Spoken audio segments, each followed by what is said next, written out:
My name is Phil Ochs, and this is Boris the dog.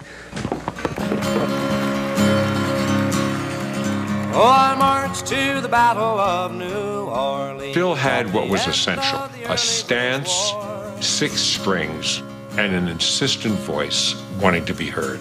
He never went with the mainstream. He always found his own direction. I find it hard to believe that he lost his way because his side won.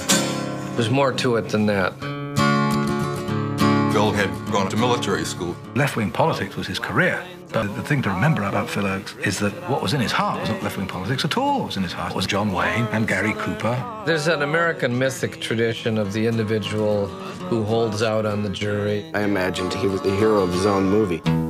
Phil said, I went to New York to become the best songwriter in the country, and then I met Dylan, and I decided I'd be the second best. There was a difference between people who liked Bob Dylan and those who even knew about Phil Ochs. Anyone could like Bob Dylan. There's a whole bunch of people in New York City writing much more advanced kind of songs. Too many martyrs and too many deaths. The thing about Phil was he was totally unequivocal. There were so many awful things that happened in the 60s. It just seemed like one hammer blow after another. I think Phil was a big enough egomaniac to take it all personally.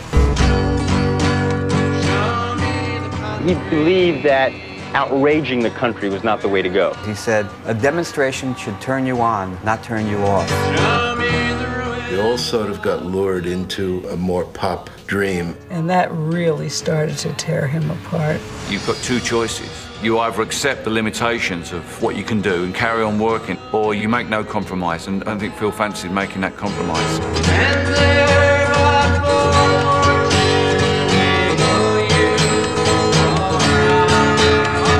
I guess everybody goes through a certain stage of disillusionment. And where to go, I don't know.